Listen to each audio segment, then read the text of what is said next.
All right. Welcome to the Element. Thanks. It's good to be here. This is crazy, man. It's been a long time coming. Yeah, it's been a long time since I've actually done a podcast inside of the Element. So thank you Cool. so much for reaching out. Yeah, it's good to be here. Yeah. So we are in Toronto Pinnacles right now. We are here with Tristan from SUV RVing, and I'm super excited to get to know everything about you. You run a very successful YouTube channel. There's all sorts of things I've learned throughout the past few days that we've been camping and hanging out. So I'm excited to dive deeper, man. Cool. Sounds good. And thank you for this. I've watched or listened to all of your podcast episodes, and I've seen a trillion of your videos. So this is fun for me too. Awesome. I'm very curious to know like how the RAV4, the car that you originally started with, how that kind of shaped SUV RVing in the first place. Basically, I spent a few years after college traveling around overseas, and then I came back to the States and I needed a car, and I knew I wanted to camp in it. I have a rock climbing background, and in the climbing world, there's like the stereotypical climbing bum who like lives out of his car and goes climbing in different places, you know. So I knew that like living in your car or spending time in your car was a thing that people did, and you know the first thing that came to mind was a van, but I didn't really want something that big, and I wanted something small that I liked the look of, that was easy to drive, that looked like a normal car, but that I could also sleep in. So I remember going to a dealership looking at, it was between a RAV4 and a Forester. And I liked both of those because the rear seats folded down to be completely flat, basically. So I could just put a mattress on there. I didn't need to like build a platform or anything. And so I ended up liking the RAV4 more. So I bought it. And then I started traveling around in it. And at the time, this was before I did YouTube. At the time, I was a writer. I wrote nonfiction travel and adventure books. So like I went trekking in Nepal and wrote about it. And so I thought, okay, this is a fun way to travel, a good cheap way to travel, you know, traveling around, sleeping in the car. And there wasn't a lot of information about that. Like, again, lots of stuff about vans or, you know, truck campers, but there wasn't really anyone doing it for SUVs specifically. So I thought SUV RVing, that's kind of what I'm doing, you know, having a little mobile home on wheels. And so I wrote a book called SUV RVing, and then I started making YouTube videos to sell more copies of the book. And then the videos started doing well, so I focused on that. And then 10 years later, I'm still making videos. When you were saying you're traveling overseas, you mentioned Nepal. Where did you go and like what were you doing there? So let's see, I left the States and went to Mexico for 7 months. Mexico City, Playa del Carmen, Cancun, Eastern Europe for like a year, you know, Georgia, Armenia, Wow. Bulgaria, Serbia, Bosnia. Spent a lot of time in Southeast Asia, so Thailand, Cambodia. I was in Thailand for 7 months, Cambodia for 4 months. I met my wife in Cambodia, actually. And then India, Nepal. And so at the time I was writing ebooks and making like $1,500 a month, $1,000 a month, like not making very much, not enough to like live super well in the US. But I thought, oh, I can live in Mexico pretty well for $1,500 a month. I can live in Thailand pretty well for $1,500 a month. So that's how it happened. So I mean that's incredible because you're just like in one place and you're like, oh yeah, let's get on a flight and go to Armenia. Or Yeah, basically. did you have any of those places that like really spoke to you, like that felt kind of homey? You know? Yeah, I really liked. I liked everywhere. I'm not picky when it comes to places. I like basically everywhere I go. But the places that really stuck out were Georgia and Armenia. Really beautiful places, really good food. Southeast Asia was great. Also great food. You know, Thai food. South India, Indian food is awesome. Probably Nepal and Georgia and Armenia are my favorite places. I am very curious to know also because you said you met your wife in Cambodia. How did you guys meet? We met at church. Oh, awesome. Yeah. That's where you want to meet your wife. Yeah, exactly. Yeah, exactly. So just you came up to her, walked up to her, like, hey, what's up? Basically, yeah. Like Wow. I'd been going to this little English-speaking church there for, I think I was there for like 4 months in Phnom Penh, the capital. And I was living with a friend. We had an apartment together. My last Sunday there, before I left to go to Nepal, was her first Sunday there. And so like I knew the people that like regularly went there. And so I saw her. I was like, oh, hello. So we talked. I gave her my business card. She friended me on Facebook. We went back and forth for a few months talking. And then when I came back to the States, I bought the RAV4 and I drove to go see her. Okay, so she was simply visiting Cambodia. Yes. I see. And then, Yes. so she lived in the States. Yes, I correct. gotcha. And okay, gotcha. Now it all makes sense. Yeah. That's cool. Yeah. Well, that's exactly how you want to meet your wife, so congratulations. Thanks. How long you guys been together now? Together 11 years. Okay. Married 8 years. Okay. So there's the pro tip. Your wife is at church probably. Yeah. So 10 years you've been at Yeah. the YouTube game and you've seen it like progress, like how has it changed since you first started to now?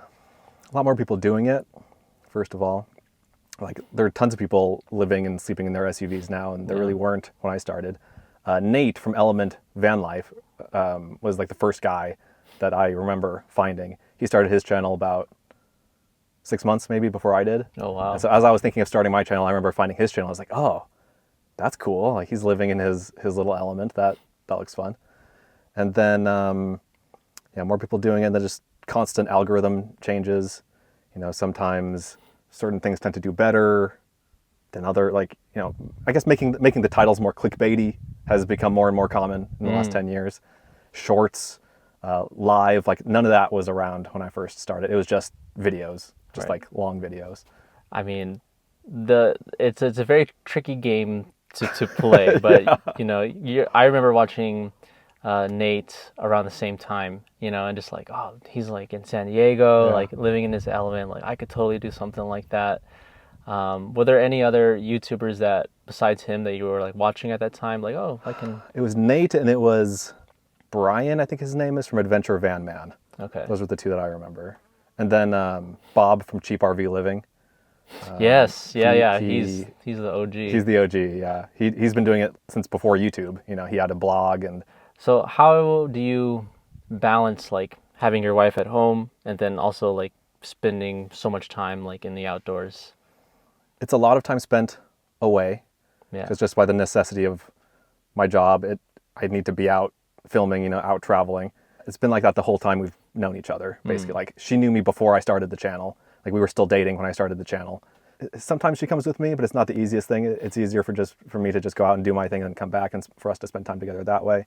Sometimes we'll get an Airbnb for a couple weeks or a month, use that as a home base, and then I can go on trips from there.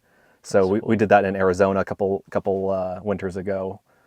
We did that in Moab this last winter for a couple weeks. So that was nice because I could still do my thing, but then still mostly come back to her at the end of the day. Yeah.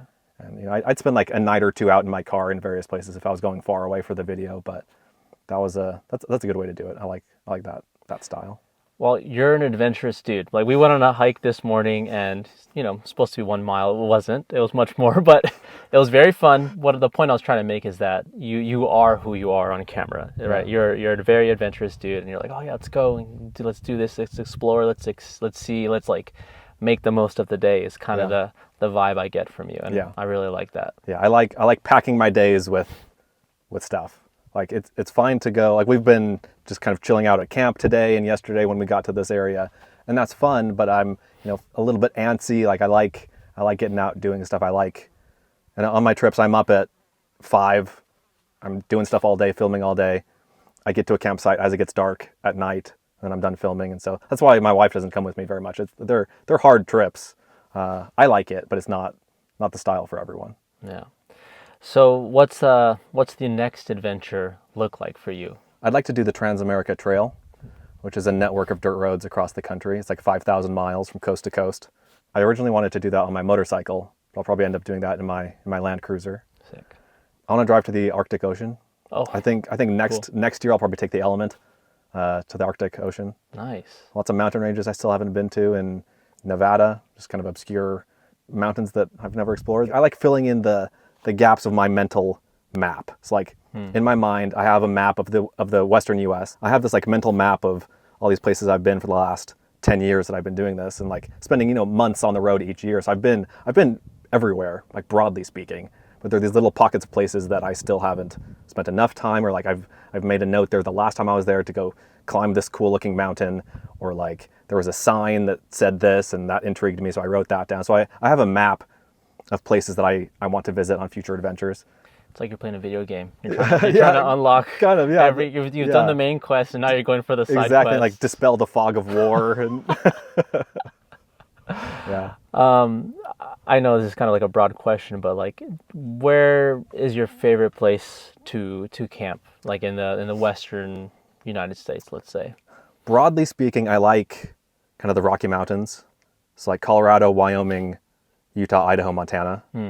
And so within that, I like Western Wyoming. Just incredible mountain ranges. You've got the Tetons, you've got the Wind Rivers, which are like world-class mountain ranges. I love mountains, I love fishing, places where I can do both of those. So Western Wyoming is great. Southwestern Montana is awesome. And so I live in Western Wyoming, and so I can get to any of those places in like half a day. There you go. You love the Western Wyoming, so there you are. Yeah, exactly. Right? So I guess we should talk about the element and like how you ended up finding an element and why you chose an element and how you came across this crazy podcast and everything else, you know? So I had, like you said, I had the RAV4 for like 10 years. Loved that car. Probably the most reliable car I've ever owned. It was a 2011. I put 160,000 miles on it while I owned it. And I drove it everywhere, drove it to Alaska, like whenever, ever with that car. I loved that car.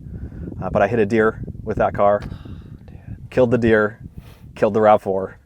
So I needed a replacement. And I thought, my initial thought was to get another RAV4 because it was such a good car. But then, you know, I've made all the videos that I could with that car.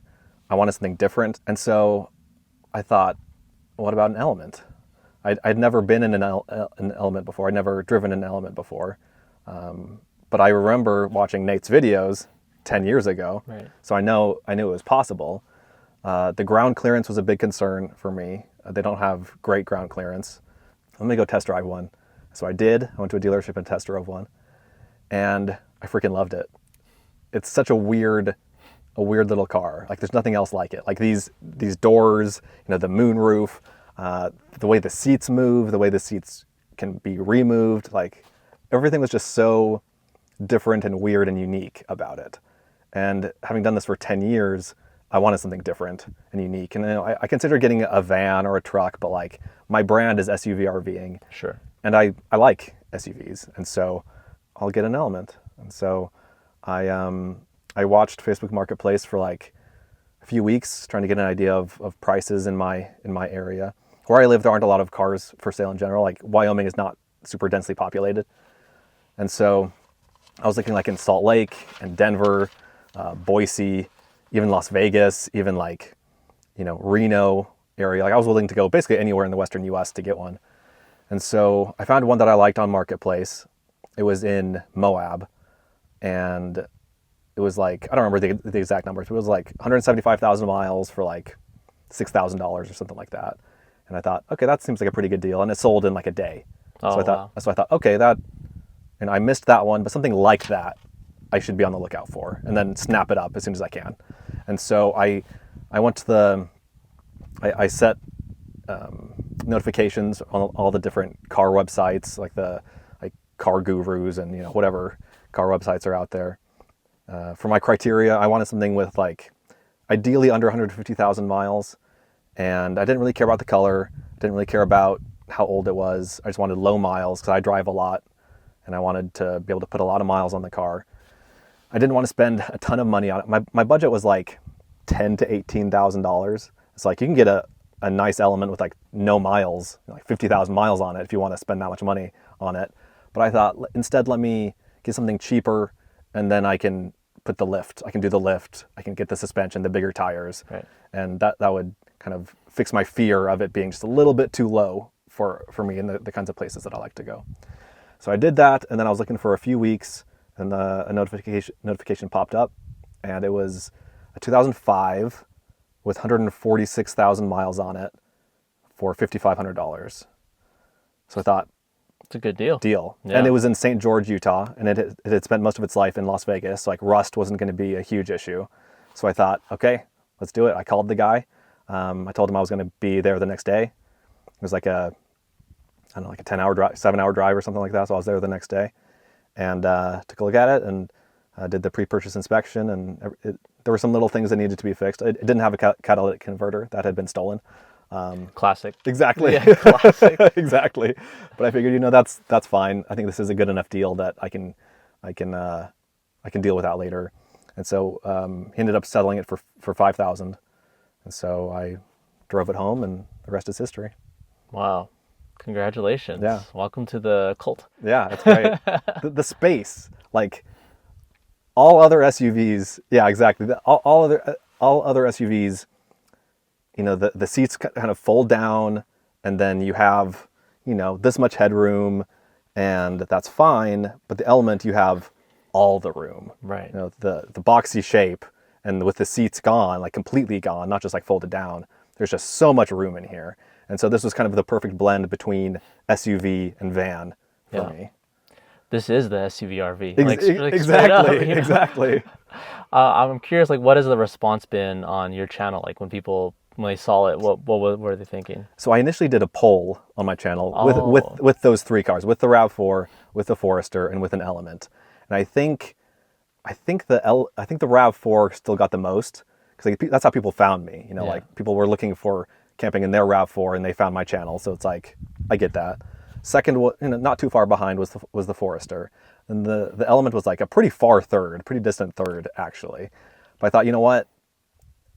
If it's not interesting to me, it's not going to be interesting to my viewers. Like, I need to take care of me first, you know, like I need to make sure it's something that I want, and then hopefully they'll come along for the ride. And so that was kind of the thinking behind it.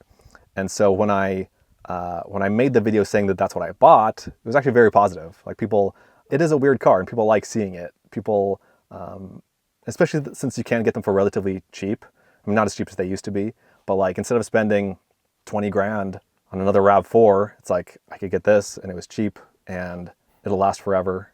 And I'm fine with fixing things along the way that need to come up.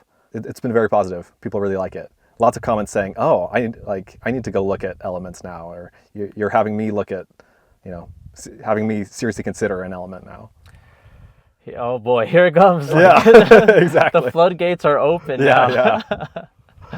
Well, I mean, it's great to have new people, you know what I mean? And the more enthusiasts we have, the more like ingenuity I think people will come up with, and how they like build their Elements. Yeah. I think that's one of my favorite parts about the Honda Element, is like just seeing how people deck them out, because it's kind of like a blank slate. Exactly. And people do whatever they want with it, and it's always fun and creative. And, you know, people come up with ideas like this and the swivel seats because it's just like a unique platform. Yeah, that's another thing that appealed to me, was that aftermarket support and the community. And, you know, I watched a million of your videos, a million of Miguel's videos, and you know, seeing all the different setups was like I knew kind of what I wanted, because I've been sleeping in my car for a long time. So I knew I wanted to keep it kind of simple, just like a bed, and that's really all I cared about. And then I saw the swivel seats. I was like, oh, I also care about that. I need to get the swivel seats. But like, bed, swivel seats, lift, like that's all I need. And it's been fun to go from there, to keep adding little things and optimizing. And it's you know, it's a never-ending process, but that's also part of the fun. Have you done any fishing trips yet? In the Element? Yeah. No, I haven't. Oh, when's the first one? Let's see. Probably in the next month, I would say. Okay. Yeah, 'cause you know, I don't fish much in the winter, because I fish high up in the mountains, like little creeks up in the mountains, and it's pretty inaccessible in the winter. So now that it's kind of starting to thaw out a bit, so yeah, probably in the next month. Do people on your main channel know about your second channel? I didn't know about it. I think if they've been around for a while, yes, but like, I don't talk about it that much. So the channel is called Tenkara Addict, and I do a type of fishing called Tenkara, which is kind of an obscure form of Japanese fly fishing. It's like minimalist fly fishing.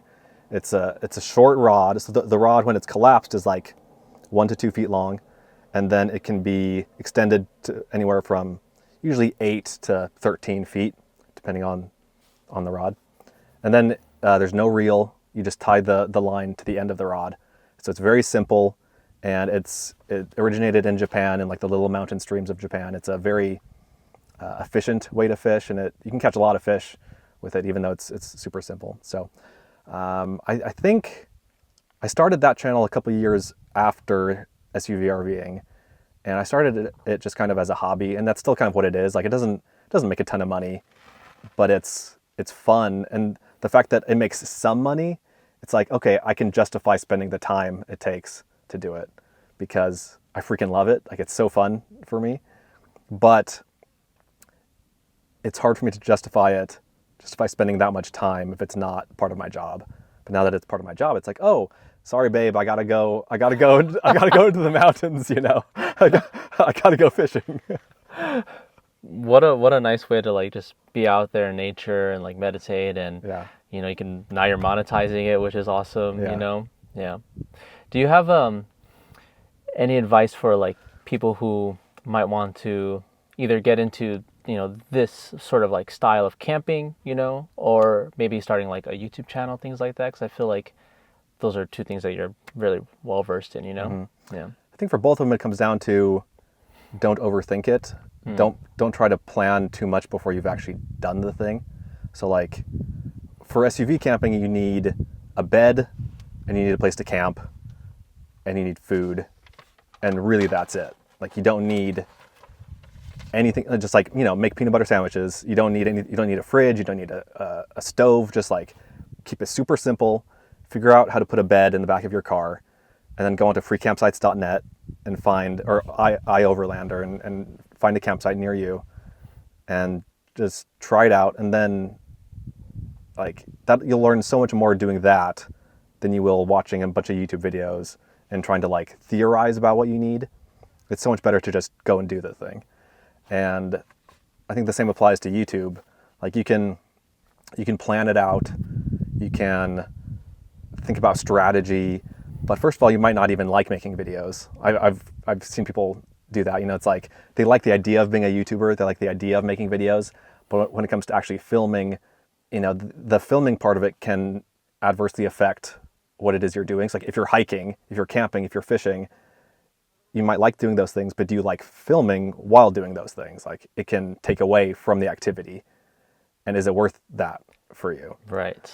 Yeah. And is it, you know, do you like editing videos? Do you like No. managing? The Exactly. answer is no. Exactly, right? Like do you like the file management? Are you willing to, like, what's your goal with the YouTube channel? Are you wanting to just share your adventures with your friends and family, or do you want to like turn it into your living?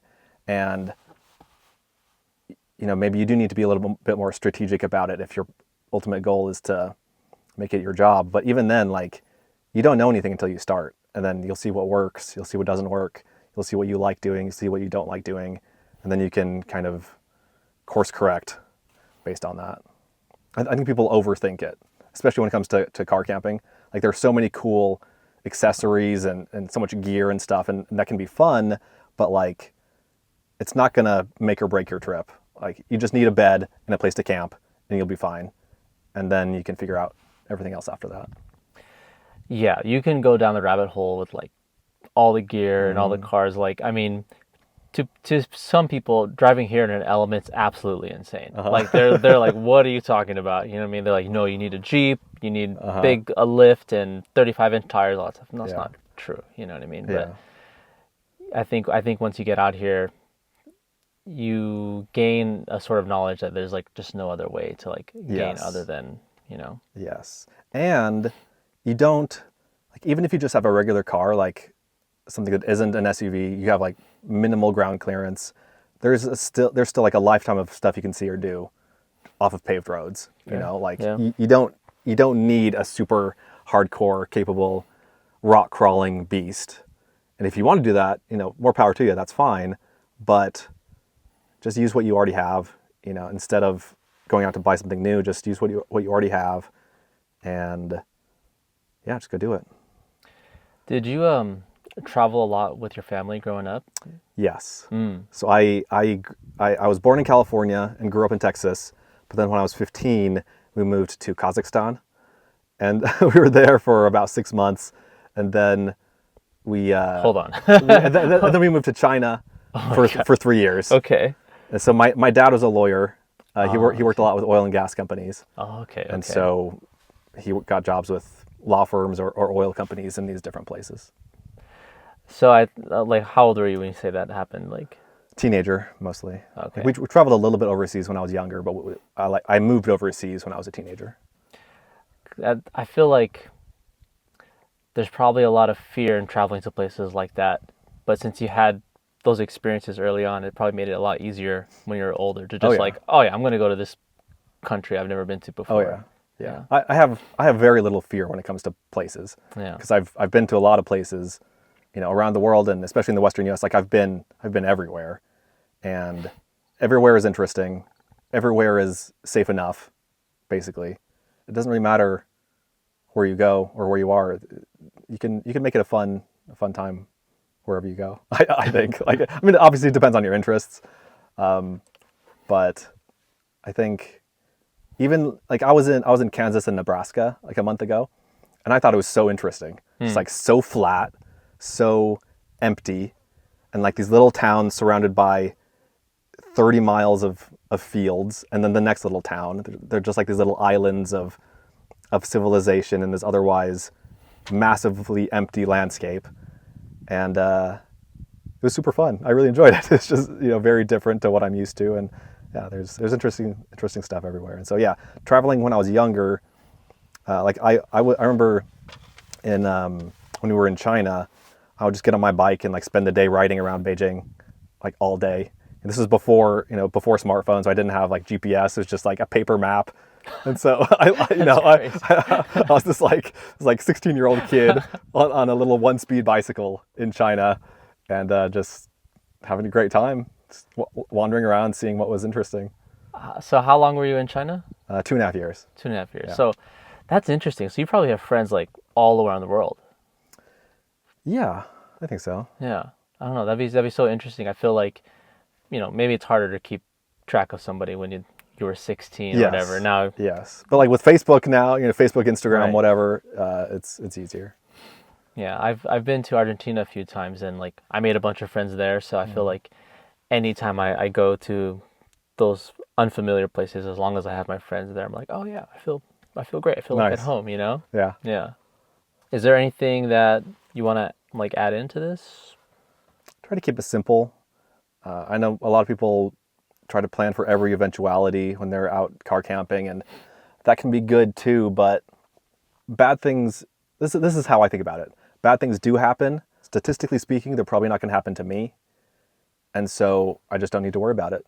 And if something bad does happen, like I've been stuck in mud, I've been stuck in snow, I've had flat tires, I've had, all kinds of things happen. I was climbing a mountain last year, and I smashed my finger. A rock crushed my finger, like exploded my fingertip and broke my finger.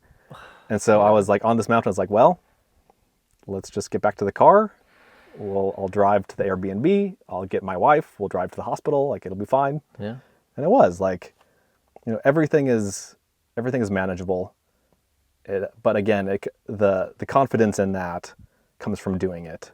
And so you go do it once and be like, oh, okay, that wasn't as scary as I thought it was. Right.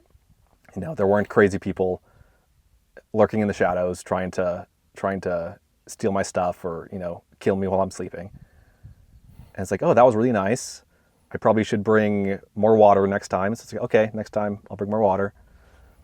And then you just slowly build up your confidence, build up your abilities to drive, your abilities to, as you do it more, you develop the ability to find campsites, to know how to deal with like crowded places. So like if you want to go visit a national park, it's like, okay, I need to go there early in the morning. I need to go there in the off season. I need to go do the super popular trails first. And then later in the afternoon, I can go to the more kind of remote places. And so you come up with a strategy as you do it. But again, it all stems from just doing it in the first place.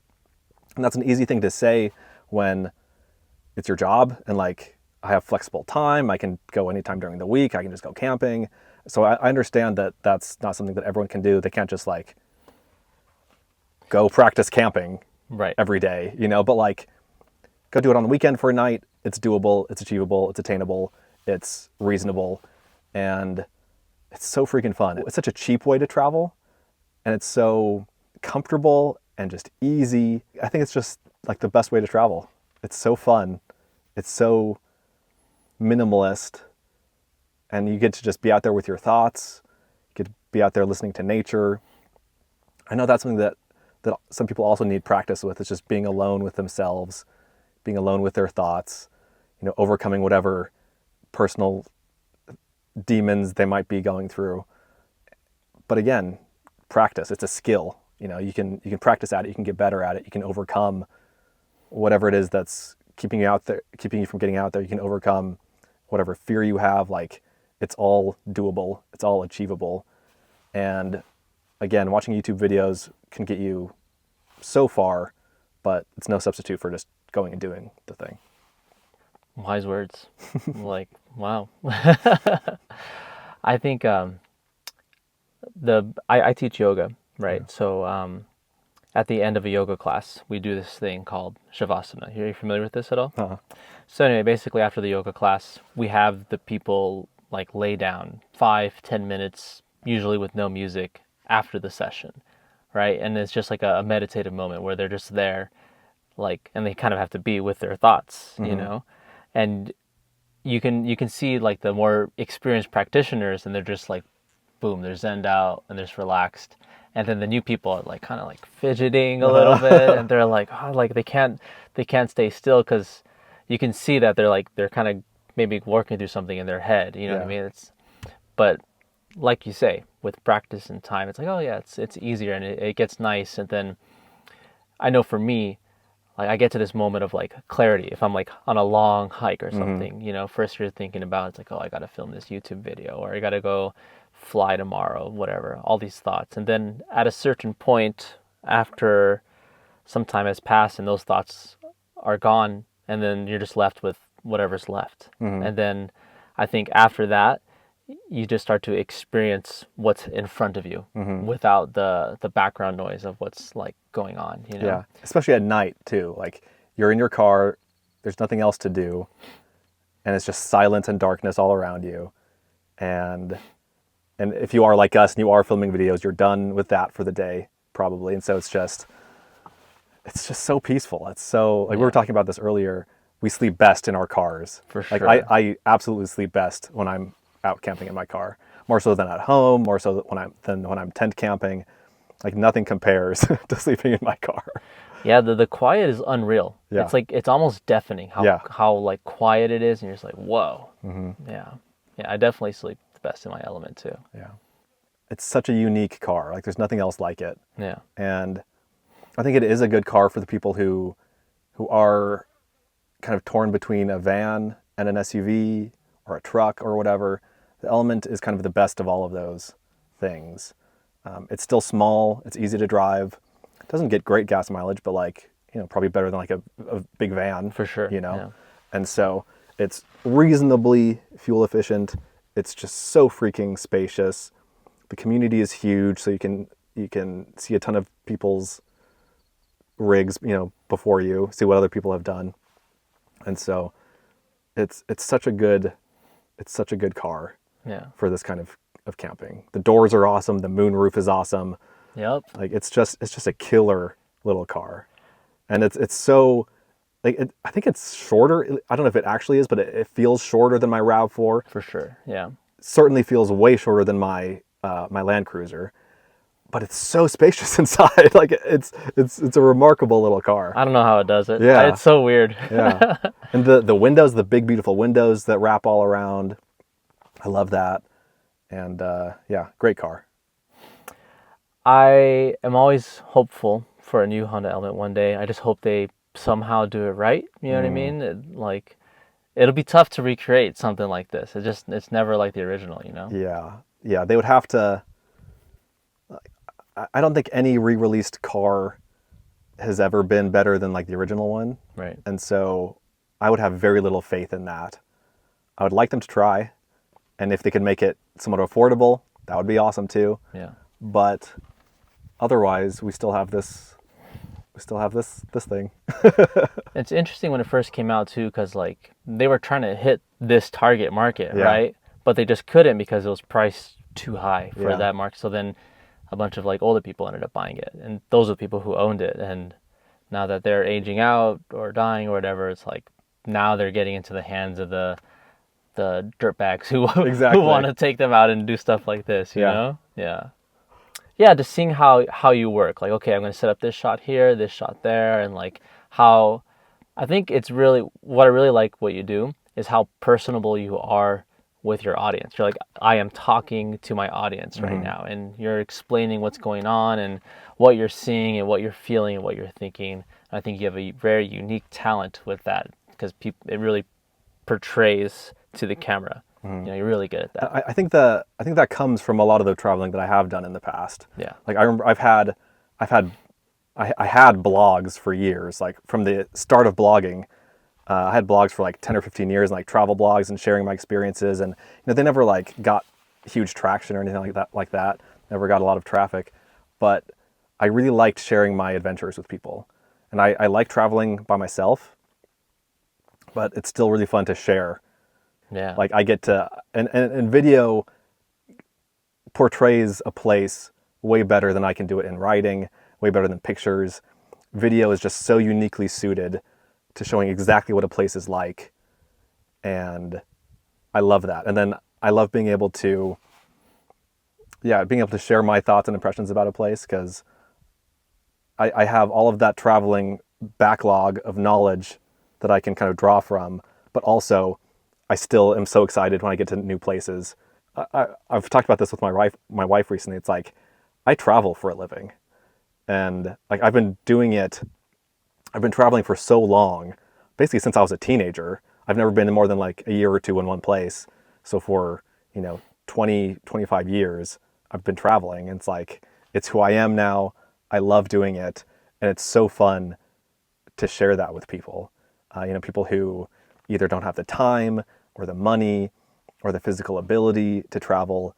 It's super satisfying, very gratifying to be able to share it in the videos. And so I'm super appreciative that people like my videos and that I get to do this for a living. And it's, for anyone who wants to be a YouTuber, I don't know if I would necessarily recommend it as like a career path, because there's so many ups and downs. There's so much competition. There's so much that's out of your control. It can be super stressful. But for me, it is like the perfect job. Like I can't imagine a better thing that I could be doing with my time. It's a lot of fun. That's awesome. Well, you're the perfect guy for it, man. And Thank you. We're appreciative to have you be the one to show us around these cool Thanks. spots. And Yeah. even this spot too, I've never been here before, and it's right in my backyard. Cool, Tristan. Well, hey, man. Hey. Thank you so much. Please be sure to check out his channel. I'll leave the links down below in the description. Also, if you want to support this channel, you can check out our channel memberships. That's a great way to help support us. And other than that, thank you guys so much for watching, and we'll see you in the next one. Thank you. And thanks for being here. Thanks. Good to be here. Yeah.